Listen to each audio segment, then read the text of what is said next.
naparito po kami sa Senado. Kasama po ang 18 na dating mga sundalo ng Republika ng Pilipinas sa dalawang kadahilanan. Una po ay gusto kong maklarify ang mga imbitasyon na natanggap namin. Pagkatapos po kasi ng Blue Ribbon Senate Blue Ribbon Committee hearing noong June 4, bandang alas 2:30 po ng hapon, nakatanggap po ako bandang alas 8 ng gabi ng isang imbitasyon na pinapatawag ulit kami sa Senado sa araw na ito, Lunes. Nagka-problema po ako dahil pagkatapos ng June 4 hearing ay nagsiuwian sa kanilang mga probinsya yung ibang mga sundalo at sinamahan din nila yung si Walter Manalansan para sa lamay ng kanyang kapatid na namatay noong umaga ng June 4 din, 2026. Kaya minarapat ko po na sumulat kay Senator Cayetano noong araw din na yun, noong gabing yun, no? So makikita din nyo dito ang in-email ko na sulat, June 4 din ang petsa, humihingi ng guidance kay Senate President Alan Cayetano. At bakit ko po in-address kay Senate President Alan Cayetano ang aking sulat? Despite the fact that some senators are claiming he is no longer the Senate President, I have here a video just 2 days ago na sinasabi ni Senator Erwin Tulfo na ang Senate President pa rin ay si Alan Cayetano. At pwede ko pong ipakita sa inyo yung kanyang video na sinasabi nga na si Senator Alan Cayetano pa rin ang presidente. Kaya ko po in-address sa kanya ang ating... Cayetano is still the Senate President. Sorry po ha. Senator Cayetano is still the Senate President. Because we don't have 13. It's against the law naman. Di ba? For the committees. Simula pa sa protector, we cannot touch the Senate presidency because we don't have 13. This is what the law says. You have to have 13.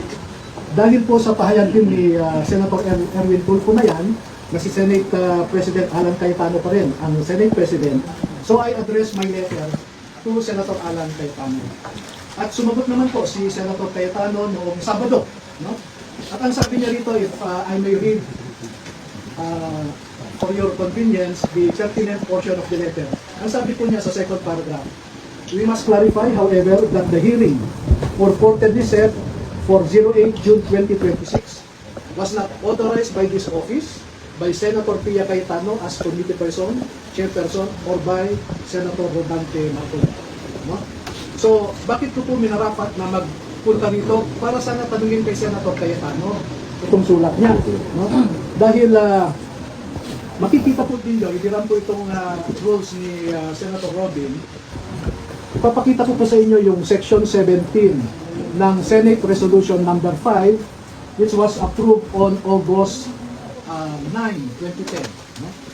At ang sinasabi dito, any invitation for a witness or any subpoena should be signed by the chairman of the committee and approved by the President of the Senate. Maliwanag po dito sa Section 17. Kaya po tinignan ko itong invitation, makikita ninyo rito, wala pong pirma yung nagsasabi na siya yung chairman ng Blue Ribbon Committee, wala ring pirma yung Senate President, walang approval. Kaya dyan po kami naguguluhan. No? At bakit ko po nire-raise ito?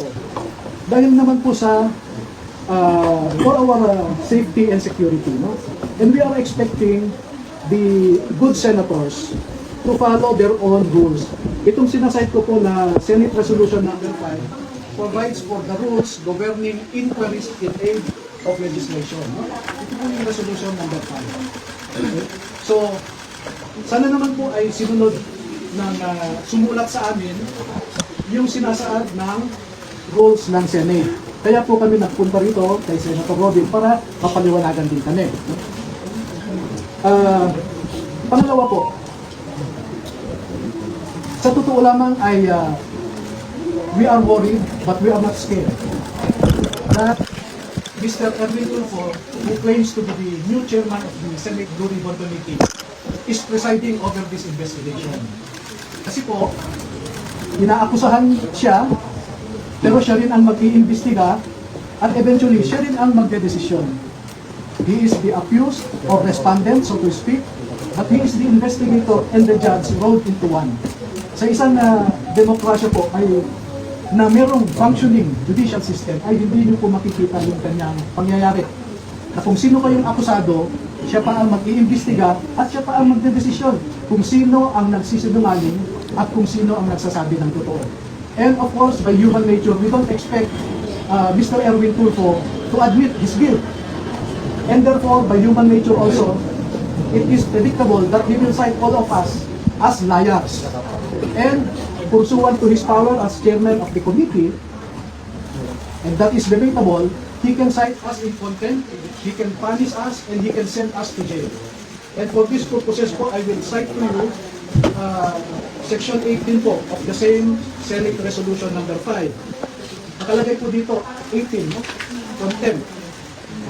Contempt. Makikita nyo dito, ang sinasabi, ito, babasahin ko po.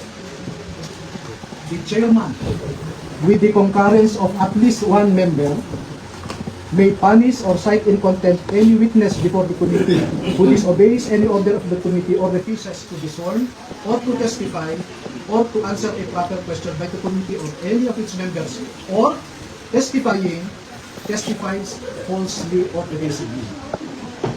Sa tingin nyo ba, sasabihin ni Mr. Erwin Tulfo that we are testifying truthfully? Sasabihin niya yan, you are testifying falsely. And what is the consequence of that? Contempt. And once you are contempt, cited in contempt, itong rule po na ito ay in-amend ng Senate. We have resolution number 145. Senate resolution number 145. Ang matindi po ipukulong kami. Ito. Ito. In contempt of the committee shall be deemed a contempt of the Senate. Such witness may be ordered by the committee. That is the danger. No? Give me few minutes na. So yun po ang, having said all of those, this is our humble request to the members and leadership of the Senate of the Republic of the Philippines. First message, we should observe the rule of law. We should observe your own Senate rules. If you do not follow your own rules, how can you expect us, non-senators, to obey your rules?